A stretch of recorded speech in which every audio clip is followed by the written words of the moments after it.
这个小镇从来不会下雪，但镇子上却时常会飘来雪花。小女孩很好奇，雪花到底是从哪里来的？燃烧的火炉旁，老奶奶坐在椅子上，给孙女讲起了这个雪花的故事。在一个神秘的古堡里，住着一位老爷爷发明家，不仅发明出各种东西，还造出了一个人类模样的机器人，起名爱德华。老发明家对这件作品倾注了全部的心血，他甚至教授爱德华人类的礼仪和诗歌，何时微笑，何时沉默，算得上是他的爸爸。因为爱德华只有一双剪刀手，老发明家特意为他悉心打造了一双手。然而还没来得及安装，老发明家就突发疾病去世了，留下这个拥有人类心智却残留着一双剪刀手的爱德华，独自在古堡生活。他没有亲人，也没有朋友，更没有爱人，就这样年复一年，日复一日的过着，直到一个女人的出现才打破了这种平静。这天早上，一位推销化妆品的中年女子佩吉正挨家挨户地推销着她的产品，但无一例外，太太们都对她的化妆品不感兴趣。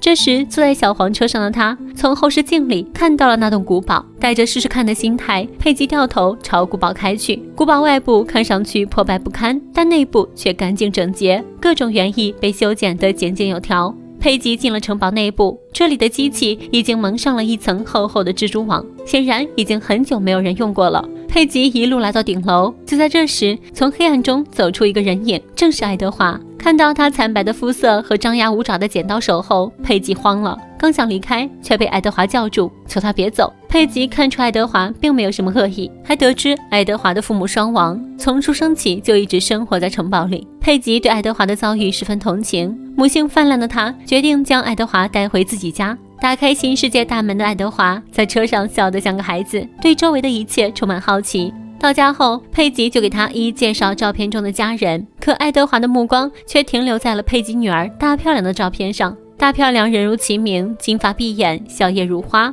让爱德华很着迷。得知大漂亮还有几天才回家之后，爱德华对和她的见面充满了期待。佩吉将爱德华暂时安排在大漂亮的房间，并替她穿好了衣服。爱德华到来的消息不胫而走，小镇上的太太们聚集在一起，八卦着爱德华的长相和身材，以及搬弄是非。晚餐时，爱德华用剪刀手吃饭，非常吃力，简单的抓取动作对他来说却难如登天。佩吉的丈夫只是一直盯着剪刀手，儿子倒是兴奋，想带着爱德华去学校里炫耀一番，但被佩吉严词拒绝。第二天一早，佩吉试图用自己的化妆技巧替爱德华掩盖脸上的伤疤，只是爱德华在她的左右涂抹下逐渐变得不成人样。无趣的爱德华在佩吉家的院子里闲逛，看到佩吉丈夫在修剪树枝，爱德华主动走过去帮忙。在他的剪刀下，一只恐龙栩栩如生的亮相，还剪出了佩吉一家人的造型。此事很快就传遍了整个小镇。爱德华的出现终究惹来了小镇太太们的关注，不由佩吉开口，他们就抢先约定晚上要在佩吉家举行聚会。佩吉无奈，只能和爱德华准备起晚上的食材。傍晚聚会如期举行，太太们对爱德华的原意惊讶不已，并开始好奇爱德华的身体结构。他们主动对爱德华示好，轮流喂着爱德华各种食物。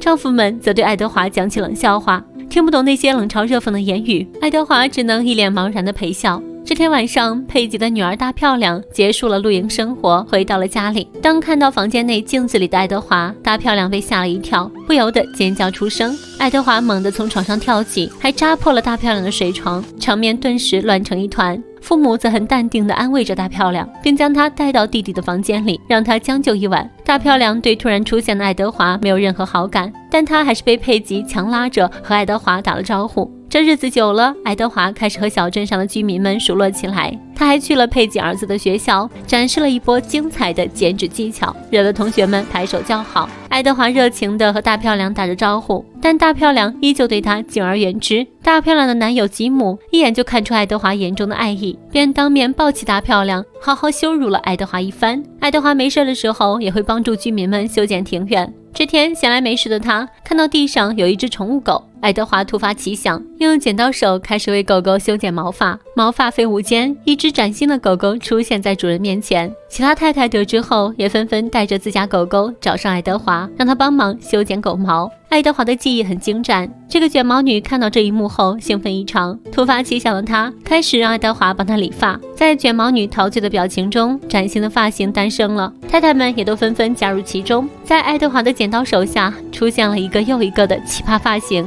声名鹊起的爱德华还还登上了当地的电视节目，观众们都对爱德华很好奇，一些观众开始追问爱德华有没有女朋友。爱德华显得很紧张，他没有正面回答，只是深情地望着电视屏幕。大漂亮看着电视上的爱德华，仿佛是在凝视着自己，心中有了一丝不一样的感觉。可因为紧张，爱德华的剪刀手触碰到了话筒，瞬间被电倒在地。电视机前的吉姆笑得前仰后合，大漂亮却慌乱不已，担心爱德华会受伤。事后，卷毛女看中了爱德华的剪发技巧，便打算开一家美发沙龙，并带着他来到店铺里参观。期间，卷毛女带着爱德华来到后面的休息室，她放起一首舒缓的音乐，紧接着用美色勾引爱德华，想发生点什么。从没接触过女人的爱德华不明所以，吓得他赶紧脚底抹油逃离此地。另一边的吉姆非常想要一辆汽车，父母虽然是土豪，但对这个败家儿子却非常吝啬。吉姆动起了歪心思，他想把父母的钱偷出来。可保险库的门是上锁的。自从上次爱德华展示过开锁技巧后，吉姆便盯上了他，所以他想让大漂亮去拜托爱德华帮忙。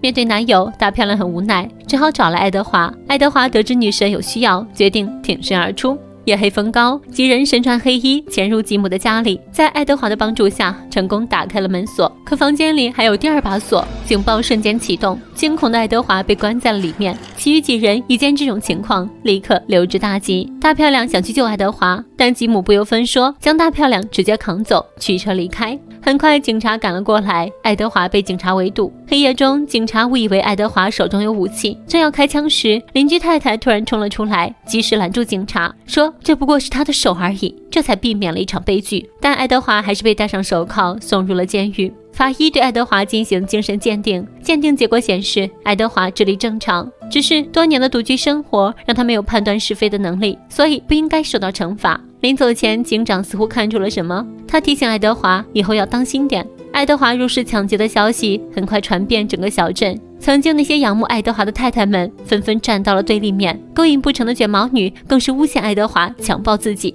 爱德华在法庭上并没有供出吉姆，出卖他们。对于此事，大漂亮也是充满了歉意，他认为是自己的过错才导致爱德华进了监狱。爱德华却表示自己一开始就知道那是吉姆的家。大漂亮有些惊讶，他问爱德华为什么知道了还要去。爱德华深情地告诉大漂亮，因为那是你让我去的。大漂亮既诧异又感动。这时吉姆又来找大漂亮，两个人因为抢劫的事情大吵一架。看到吉姆后，爱德华愤怒地划开了窗帘。晚上，佩吉的丈夫询问爱德华，如果捡到钱该怎么办呢？他给了爱德华几个选项，但爱德华却都没有选，他选择将钱给自己的爱人。听到这个答案，大漂亮突然笑了，但家里人却对爱德华的回答大为失望。圣诞节就快到了，各家各户开始着急地装扮屋子内外。大漂亮来到屋外，漫天的雪花飘落而下，但这并不是天上的雪。原来此刻爱德华正在用手中的剪刀雕刻一座天使的冰雕。大漂亮不由自主地开始翩翩起舞，雪花中的大漂亮如同女神一般美艳动人。专心于雕刻的爱德华浑然不知，自己心爱的女孩正沉浸在自己一手创造的浪漫之中。就在那一瞬间，他不小心划伤了大漂亮的手掌。这一幕刚好被过来的吉姆看到。尽管大漂亮一再表示自己并无大碍，吉姆依旧不依不饶，借题发挥，添油加醋，开始驱赶爱德华，大骂爱德华是个怪物，碰什么就毁掉什么。就这样，爱德华被赶出了佩吉家。大漂亮知道后很生气，并对吉姆提出了分手。佩吉替女儿包扎了伤口，两个人坐在沙发上。佩吉觉得也许当初自己太草率了，不应该将爱德华带出城堡。与此同时，一而再再而三的背锅让爱德华彻底愤怒，一边剪碎了身上的衣服，一边发泄似的砍掉园艺雕像的一条腿，还不顾邻居太太的劝阻，戳破了邻居的车胎，甚至在一个太太窗前剪了一个魔鬼圣诞树造型，吓得太太尖叫不断。这帮太太们叽叽喳喳的报警，让警察赶紧抓住这个怪物。随着一连串意外事件的发生，周围的人们对爱德华从喜欢变成了无法接受。爱德华也痛苦地发现自己总是好心办坏事。冷静下来后，爱德华为了躲避警察的追捕，再次折返回了佩吉家。家里人都去找爱德华了，眼下只有大漂亮一个人在家里。他急切询问爱德华的安危，并让爱德华给他一个爱的抱抱。望着面前的爱人，爱德华举起了手，他很想拥抱所爱之人，但就是这么一个简单的动作，爱德华却做不到，因为他仍清楚地记得曾经因为抚摸让父亲的脸流血，所以他心中就算再温柔百转，也不愿意伤害自己最爱的人。最终，大漂亮主动钻进了爱德华的怀抱，美好又浪漫。另一边，被分手后的吉姆愤怒不已，不甘心的他借着酒劲开车驶往佩吉家。此时大漂亮的弟弟正走在马路上，眼看就要撞到弟弟，千钧一发之际，爱德华飞扑过去救下了弟弟。本想出于关心的抚摸弟弟，却因为心急划伤了弟弟的脸。居民们看到这一幕后，都以为爱德华要伤害弟弟，他们对爱德华千夫所指，只有大漂亮知道事情的真相。这时警笛声响起，大漂亮劝说爱德华快跑，跑回城堡去。警车一路尾随着爱德华，但警长并没有伤害他，让他快跑吧。在对天空放了几枪之后，警长对后面赶来的人们宣布了爱德华的死讯。但居民们根本不信，愣是要进城堡里看看。担心爱德华安危的大漂亮一路跑进城堡，发现爱人安然无恙后才松了口气。就在两人深情对视时，吉姆突然持枪闯了进来，二话不说对着爱德华就是子弹招呼。他恨透了这个抢走自己女人的怪物。吉姆一遍遍地用木板殴打着爱德华，爱德华被打得动弹不得。大漂亮看不下去，趁机从后面放倒了吉姆，并拿着爱德华的剪刀威胁吉姆停手。但吉姆不仅打了大漂亮一记耳光，还一脚踹飞了他。看到爱人受伤，爱德华怒不可遏，站起身来，狠狠地用剪刀手直直刺入吉姆的胸膛，直到将他推下城堡，不治身亡。眼看小镇的人们就要赶过来了，大漂亮慌乱不已。情急之下，大漂亮拥抱了爱德华，便亲吻了他，在爱德华的耳边说了一句我爱你之后，便转身走下了楼，顺手拿走柜子里的一把剪刀手，对着外面的人们宣布爱德华和吉姆同归于尽了，